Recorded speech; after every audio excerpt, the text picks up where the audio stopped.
আজিৰ অনুষ্ঠানত আমাৰ মাজত উপস্থিত থকা অসমৰ মহামান্য ৰাজ্যপাল শ্ৰী লক্ষ্মণ প্ৰসাদ আচাৰ্য ডাঙৰীয়া, খন্তেক সময় আগতে বিটিচি প্ৰশাসনৰ দায়িত্ব গ্ৰহণ কৰা বিটিচি প্ৰধান শ্ৰী হাগ্ৰামা মহিলাৰী ডাঙৰীয়া, বিটিচি প্ৰশাসনত উপ প্ৰধান হিচাপে দায়িত্ব গ্ৰহণ কৰা শ্ৰী ৰিহন দৈমাৰী ডাঙৰীয়া, অসম মন্ত্ৰীসভাৰ সন্মানীয় সতীৰ্থসকল,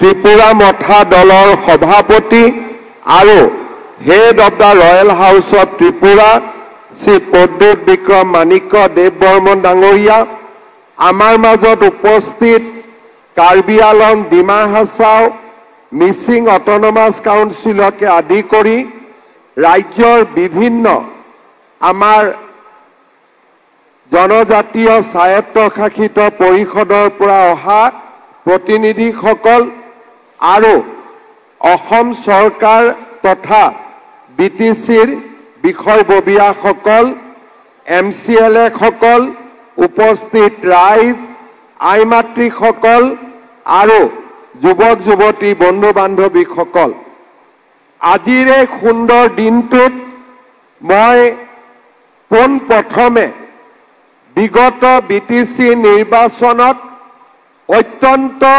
সফলতাৰে সৈতে ক্ষমতালৈ উভতি অহা বড়োলেণ্ড পিপলছ ফ্ৰণ্ট আৰু এই দলৰ সভাপতি হাগ্ৰামা মহিলাৰী ডাঙৰীয়াক অভিনন্দন জ্ঞাপন কৰিছোঁ। ইয়াৰ লগতে এই নিৰ্বাচনৰ সময়ছোৱাত বিশেষকৈ নিৰ্বাচনৰ আগত, নিৰ্বাচনৰ সময়ত আৰু নিৰ্বাচনৰ পিছত শান্তি শৃংখলা সকলো ধৰণে বজাই ৰখাৰ বাবে মই বড়োলেণ্ডবাসী ৰাইজকো মোৰ ধন্যবাদ আৰু কৃতজ্ঞতা জ্ঞাপন কৰিছোঁ। শ্ৰদ্ধাৰ ৰাইজ, আজিৰ এই দিনটোত মই গুৰুদেৱ কালীচৰণ ব্ৰহ্মদেৱৰ প্ৰতি শ্ৰদ্ধা নিবেদন কৰিছোঁ। গুৰুদেৱ কালীচৰণ ব্ৰহ্মই ব্ৰিটিছ সাম্ৰাজ্যবাদী শাসকৰ বিৰুদ্ধে যুঁজিবলৈ বড়ো সমাজখনক অহিংসা, শান্তি আৰু আধ্যাত্মিকতাৰ পথ প্ৰদৰ্শন কৰিছিল। তেওঁৰ মহান নেতৃত্বই ব্ৰিটিছ সাম্ৰাজ্যবাদৰ বিৰুদ্ধে বড়ো জাতিৰ সন্মিলিত প্ৰতিৰোধ গঢ়ি তোলাৰ সমান্তৰালভাৱে বহুদা বিভক্ত হ'বলৈ ধৰা বড়ো সমাজখনক একত্ৰিত কৰিছিল। আজিৰ এই শুভ দিনটোত মই বড়ো জাতিৰ অন্যতম পথিকৃত বডোফা উপেন্দ্ৰনাথ ব্ৰহ্ম ডাঙৰীয়াৰ প্ৰতিও গভীৰ শ্ৰদ্ধাঞ্জলি জনাইছোঁ। বড়ো সমাজৰ অৰ্থনৈতিক আৰু সামাজিক অৱস্থাৰ উন্নয়নৰ বাবে গণতান্ত্ৰিক আন্দোলনৰ নেতৃত্ব দিয়া বডোফা উপেন্দ্ৰনাথ ব্ৰহ্মৰ প্ৰচেষ্টাতে বড়োসকলৰ আত্মনিয়ন্ত্ৰণৰ আন্দোলনে শক্তিশালী ৰূপ ধাৰণ কৰিছিল। বডোফাৰ নেতৃত্বতে বড়োসকলৰ সমস্যাৰ প্ৰতি সমগ্ৰ দেশৰ দৃষ্টি আকৰ্ষিত হৈছিল আৰু বড়ো ভূমিয়ে স্বায়ত্ত শাসনৰ অধিকাৰ লাভৰ দিশে ধাৱমান হৈছিল। আজিৰ এই দিনটোতে বিটিচি চুক্তিৰ মহান খনিকৰ প্ৰাক্তন প্ৰধানমন্ত্ৰী অটল বিহাৰী বাজপেয়ী ডাঙৰীয়াৰ প্ৰতিও মই শ্ৰদ্ধা নিবেদন কৰিছোঁ।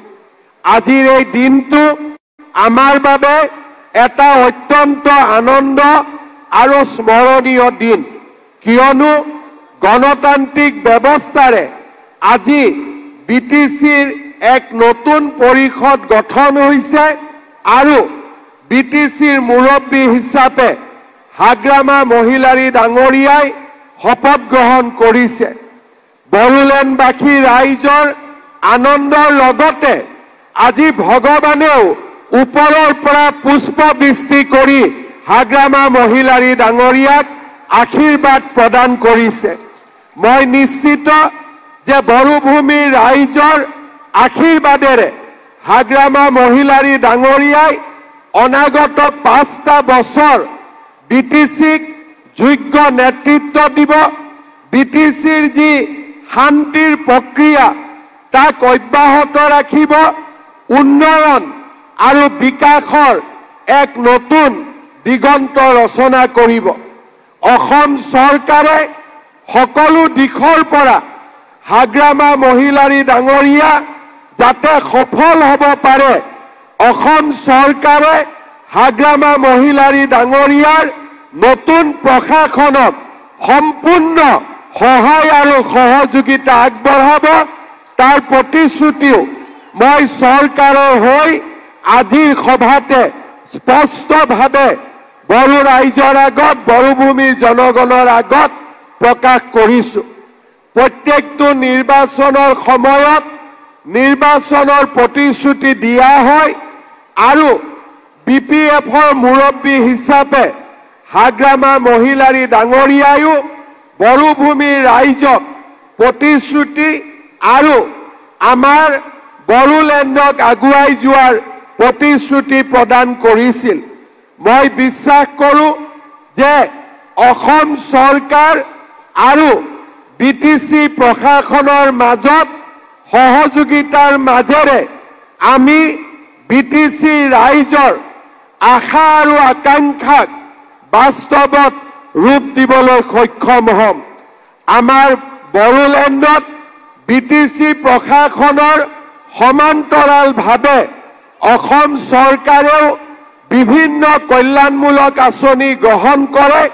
মই আশা কৰোঁ যে আমি দুইখন চৰকাৰে একত্ৰিতভাৱে আমি কাম কৰি বড়োলেণ্ডৰ ৰাইজৰ আশা আৰু আকাংক্ষাক বাস্তৱত ৰূপ দিবলৈ আমি সফল হ'ব পাৰিম।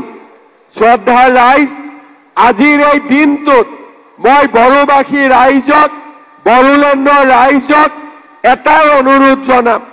বড়োলেণ্ড হৈছে জাতি উপজাতিৰ এক মহামিলনৰ ক্ষেত্ৰ।